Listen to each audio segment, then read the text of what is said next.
আজকের এই ভিডিওতে আমরা ক্লাস 9 ইতিহাসের সেকেন্ড ইউনিট টেস্টের সাজেশন নিয়ে আজকের ভিডিওতে আলোচনা করব। তোমার যে দ্বিতীয় ইউনিট টেস্টের যে 3টি মোট অধ্যায় হবে সেটা হচ্ছে কি তৃতীয় অধ্যায়, যার নাম হচ্ছে ঊনবিংশ শতকের ইউরোপ, রাজতান্ত্রিক ও জাতীয়তাবাদী সংঘাত। চতুর্থ অধ্যায় হবে যেটার নাম কি শিল্প বিপ্লব, উপনিবেশবাদ ও সাম্রাজ্যবাদ। আর পঞ্চম অধ্যায় হচ্ছে 20 শতকে ইউরোপ। তোমাদের ফুল মার্কস থাকবে 40। তো আজকের এই ভিডিওতে আমি প্রতিটি অধ্যায় ভিত্তিক আলোচনা করব। আজকের ভিডিওতে আমরা তৃতীয় অধ্যায়ের প্রশ্নের মান 1 নম্বরের, 2 নম্বর, 3 এবং 5 নম্বরের প্রশ্ন এবং 1 নম্বরের প্রশ্নের উত্তর এবং বাকিগুলো সাজেশন নিয়ে আলোচনা করব। তো চলো ভিডিও শুরু করা যাক। দেখো, তোমাদের যে তৃতীয় অধ্যায় তার নাম হচ্ছে কি ঊনবিংশ শতকের ইউরোপ, রাজতান্ত্রিক ও জাতীয়তাবাদী সংঘাত। এখান থেকে প্রশ্নের মান 1 নম্বরের প্রশ্নগুলো দেখো পরপর এবং উত্তরগুলো দেখে নাও। 1 নম্বর প্রশ্ন বলছে যে মাতসিনি প্রতিষ্ঠিত গুপ্ত সমিতির নাম কি ছিল? উত্তর হবে কার্বোনারি। বানানগুলো দেখে নেবে একটু, আমি তোমাদের বানানটা বলে দেব। 2 নম্বর প্রশ্ন বলছে যে জুলাই বিপ্লব সংঘটিত হয়েছিল কত সালে? এটা হবে 1830 সালে, 1830 খ্রিস্টাব্দে। নেক্সট প্রশ্ন 3 বলছে 3 নম্বর প্রশ্ন যে ভিয়েনা সম্মেলন কবে অনুষ্ঠিত হয়? উত্তর হবে 1815 খ্রিস্টাব্দে। নেক্সট প্রশ্ন 4 নম্বর, 4 দাগের প্রশ্ন কূটনীতির জাদুঘর কাকে বলা হয়? উত্তর হবে বিসমার্ককে। নেক্সট প্রশ্ন 5 বলছে লাল কুর্তা বাহিনী নায়ক কে ছিলেন? উত্তর হবে গ্যারিবল্ডি। নেক্সট প্রশ্ন 6 দাগের মেটার্নিক কত খ্রিস্টাব্দে অস্ট্রিয়ার প্রধানমন্ত্রী হন? উত্তর হবে 1809 খ্রিস্টাব্দে।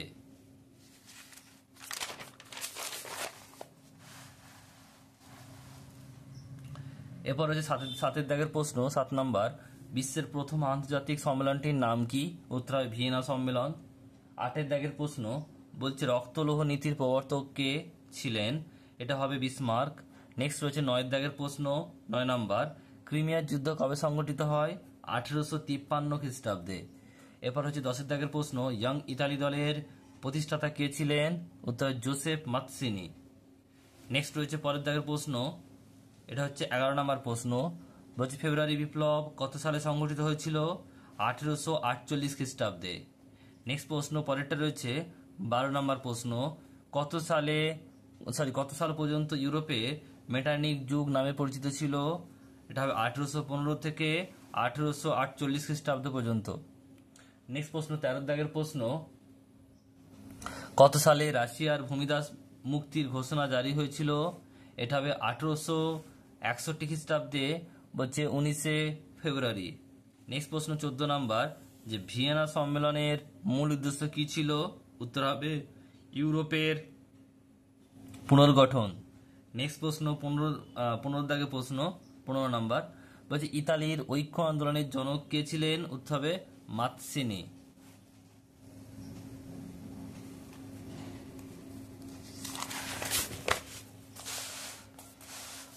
নেক্সট দেখো এরপর হচ্ছে 2 দাগের প্রশ্ন 2 নম্বর প্রশ্নের মান হচ্ছে 2। 1 নম্বর প্রশ্ন বলছে ভিয়েনা সম্মেলনে যোগদানকারী বৃহৎ 4টি শক্তি কোন কোন দেশগুলি ছিল? 2 নম্বর প্রশ্ন বলছে কনফেডারেশন অফ রাইন কে কবে গঠন করেন?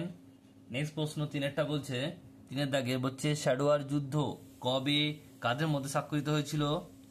নেক্সট প্রশ্ন 4 দাগের প্রশ্ন 10ম চার্লস জুলাই বিপ্লবের ফলে কবে কোথায় পালিয়ে গিয়েছিল? এরপর দেখো এটা হচ্ছে তোমাদের প্রশ্নের মান 2 নম্বরে 2 মার্কসের এই প্রশ্ন, মোট রয়েছে 4টি। এরপর হচ্ছে প্রশ্নের মান 3 মার্কসের প্রশ্ন কি রয়েছে? 1 বলছে বিগ 4 বলতে কি বোঝো? নেক্সট প্রশ্ন 2 বলছে রেজিমেন্ট কি? নেক্সট প্রশ্ন 3 বলছে এমস টেলিগ্রাম বলতে কি বোঝো? নেক্সট 4 দাগের প্রশ্ন বলছে ভিয়েনা সম্মেলনের প্রধান নীতিগুলি কি কি? 5 দাগের প্রশ্ন কার্বোনারি আন্দোলন বলতে কি বোঝো? নেক্সট হচ্ছে 6 দাগের প্রশ্ন মুক্তি ঘোষণাপত্র বলতে কি বোঝো?